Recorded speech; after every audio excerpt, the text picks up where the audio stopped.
Bismillahirrahmanirrahim. Alhamdulillahirabbil alamin. Wassalatu wassalamu ala sayyidina Muhammadin khatimin nabiyyin wa ala alihi wa sahbihi ajma'in. Amma ba'd.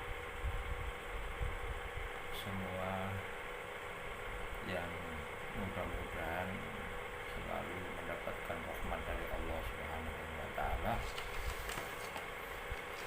Alhamdulillah, kita kembali mengkaji kitab Hikmah Tasyri', hikmah-hikmah dari syariat yang diwajibkan oleh Allah, yang diperintahkan oleh Allah kepada kita. Pada kali ini kita akan membaca juz 2 halaman 227. Qamal Islam bil adli la bis sayf, bahwa Islam itu ditegakkan dengan keadilan, bukan dengan pedang, bukan dengan kekerasan. Jadi citra Islam sebagai kekerasan itu ada kalanya disebabkan karena orang Islam sendiri yang kurang memahami perintah-perintah agama. Mereka pikir Islam itu diperintahkan dengan kekerasan, sehingga mereka ngebom sana sini dan membuat citra Islam itu sendiri terpuruk. Jadi niat yang baik menyebarkan Islam tidak akan mampu menolong cara-cara yang tidak baik. Yang kedua, ada faktor kenapa Islam itu tercitrakan buruk sehingga seakan-akan Islam disebarkan dengan kekerasan. Ya karena media barat yang kurang seimbang dalam pemberitaan. Mereka hanya mengambil sumber-sumber dari realitas masyarakat kecil, masyarakat muslim kecil yang salah memahami agama, kemudian mereka mendakwahkan Islam dengan kekerasan. Ya memang kita akui ada, akan tetapi itu kita pastikan bukan dari perintah agama dengan cara-cara seperti itu. Lah kitab Hikmah Tasyri' pada halaman 227 jilid 2 ini mengupas akan hal ini. Bismillahirrahmanirrahim. Maiku apa baluha ula illallina, utawi tinggae wong akeh alladzina kang yarmuna kang padha ndalik sapa alladzina ad-dina ing agama al-islami kang bangsa Islam al-hanif kang condong bi annahu kelawan sak temene dinul Islam iku dinun agama hamadiyatun kang agama ingkang terbelakang, watu khisulan gersah wasufika wasafkit dima ilan agama sing mengalirkan darah, waktu sobi hukukin lan agama sing merampas hak-hak wong liya. Langsung bab ini menerangkan bahwa banyak sekali orang yang salah menduga terhadap Islam. Mereka memberitakan Islam itu adalah agama yang keras, agama yang terbelakang, agama yang mendahulukan kekerasan, pengaliran darah, kemudian agama yang seringkali disebarkan melalui pelanggaran HAM. Ini enggak benar. Mereka yaktubuna, mereka menulis pemberitaan tersebut. Zalika ing mengkono dinul Islam fis suhufis sayyarah, ing dalem koran-koran, ing dalem majalah, ing dalem pemberitaan. Kalau hari ini kita mereka menyebarkan fitnah terhadap Islam melalui media. Wa yu'allifuna, dan mereka mengarang al-kutuba ing kitab-kitab, wala yang buruna lan. Lah sayangnya mereka tidak melihat nadratan wahidatan, sekali dengan sekali lihatan fil Qur'an ing dalam Qur'an Asy-Syarif. Bi'anin kelawan njroaken angen-angen wa fi kutubil ahadisi lan ing ningali ing dalam kitab-kitab hadis an-nabawiyyati kang bangsa kenabian. Liyakufu, supaya ningali sapa alladzina alal haqiqati ing atase hakikat, wayah taduna lan padha amri oleh pitutur sapa alladzina ila swabi, terhadap perkara yang benar. Mereka menulis di media, menyebarkan tentang Islam, bahwa Islam itu agama yang mengajarkan kekerasan, agama yang terbelakang, agama yang disebarkan dengan cara mengambil atau melanggar HAM. Mereka menyebarkan di media, di koran-koran dengan karya-karya tulis. Tapi sayangnya mereka tidak menulis atau tidak mau melihat Al-Quran, ajaran yang dibawa oleh Al-Quran. Mereka tidak mau melihat sumber Islam yang hakikat itu, ya hadis-hadis Nabi Rasulullah Muhammad SAW. Sehingga kalau mereka melihat Islam itu langsung dari sumbernya dengan penafsiran-penafsiran yang ada, mereka akan menemukan kebenaran bahwa Islam tidak seperti yang mereka duga. Alam yaqra'u nata ora ningali sapa alladzina qaulahu ta'ala ing dawuhe Gusti Allah taala li nabi maring nabine Allah, hina arsalahu linnas, nalika ngutus sapa Allahu ing nabi linnas maring menungso kafatan, hale sekabehane basiron, hale mbebunga, wa nadhiran lan hale memperingatkan. Mereka tidak pernah membaca Al-Quran sebagai inti dari ajaran Islam. Sumber yang nomor satu ya Al-Quran itu. Bagaimana Al-Quran memerintahkan para dai, para nabi, para ustadz, para kiai untuk menyebarkan Islam itu bagaimana caranya? Al-Quran menjelaskan ud'u ila sabili rabbika, ud'u ngajak sira ila sabili rabbika maring dalane pangeran sira, bil hikmati kelawan hikmah. Mufassir memberikan terjemahan ay Al-Quran wal mau'izatil hasanati,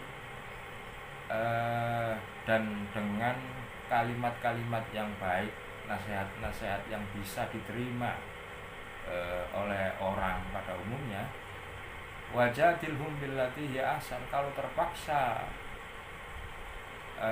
ada yang perlu didiskusikan, maka diskusikan dengan cara yang baik. Inna rabbaka sak temene pangeran sira wa a'lamu, pangeranmu iku a'lamu luwih ngudanene biman kelawan wong dolla kang kasasar sapa man ansabili saking dalane Rabbah, wa a'lamu bil muhtadin, utawi pangeran iku a'lamu luwih ngudanene bil muhtadin kelawan sapa ingkang mendapatkan petunjuk. Ini jelas. Al-Quran ini surat An-Nahl ayat ke 125 jelas gamblang tentang metode berdakwah bil hikmah, sesuatu yang baik, dengan mau'idatul hasanah, dengan nasihat baik. Kalaupun terpaksa dengan dialog, dengan diskusi, dengan debat, wajadilhum, tetap akhirnya itu wajadilhum billati hiya ahsan. Ahsan itu juga dengan cara yang baik. 3 cara ini disampaikan dengan cara yang baik. Ini mereka nggak pernah lihat cara-cara yang ditawarkan oleh Al-Quran itu tidak ada yang mengajarkan terorisme, tidak ada. Hal ba'da hadza ana ta ing dalem sakwise ikilah qauluhu ta'ala dalilun 'alan nabi, petunjuk ing atase sak temene Kanjeng Nabi annan nabiyya da'a iku ngajak sapa Kanjeng Nabi asyiratahu ing rewange Kanjeng Nabi wa qaumahu lan ing kaum Kanjeng Nabi bilayinil kalimati kelawan lemese kalimat. Kita bisa melihat sejarah tarikh yang kita jumpai setelah ayat ini turun, Nabi itu tidak pernah berkata kecuali dengan kalimat-kalimat yang bagus.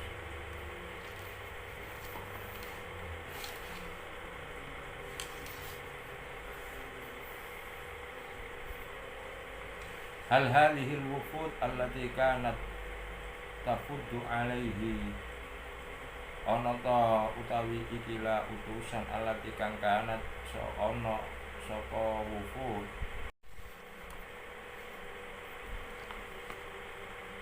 ya fudu teka sapa wufud alaihi ngalih Kanjeng Nabi kanat ana sapa wufud tafudu rahbatan hari wedi min sefi saking pedangnya Nabi. Apakah Nabi pernah mengajak dengan pedang terhadap utusan-utusan negara lain? Tidak ada. Dengan dialog. Amrogobatan fitini al-qawimi, atau Nabi berdialog dengan cara-cara yang baik sehingga menimbulkan kecintaan. Al-amru bil ma'ruf wan nahyi 'anil munkar. Yaqulullahu ta'ala li rasulihi, dawuh sapa Gusti Allah taala li rasulihi maring utusane Allah al-karim kang maha mulya, kang mulya. Walau kunta faddan ghalidal qalbi lan faddu min haulik, walau kunta lamun ana sira Muhammad iku faddan iku wong kang wangkot, ghalidal qalbi kang kasar atine, lan faddu yakti bubar sepenas min haulik sanjeng kiwa teman sira. Ini juga pesan Allah Subhanahu wa ta'ala kepada Nabi dalam menyebarkan agama. Walaupun tafaddan ghalidul qalbi lan faddu min haulik, jangan berbuat kasar, jangan mempunyai hati yang keras. Ini sangat jelas dalam surat Ali Imran ayat 159. Hal ba'da hadza dalilun, ana ta ing dalem sakwise iki dawuh Allah dalilun petunjuk ala anna sak temene Kanjeng Nabi Muhammad sallallahu alaihi wasallam kana ana sapa Kanjeng Nabi rahiman wong sing welas binasi maring manungsa safukon tur ya banget welase bidu afa iklawan orang-orang lemah layinul janibi kang lemes lambunge jamaah teman-teman ngumpulaken sapa Kanjeng Nabi mimma karimil akhlaqi saking mulyane budi pekerti lau furiko lamun den dom apa mah ala sekolah ini ing atase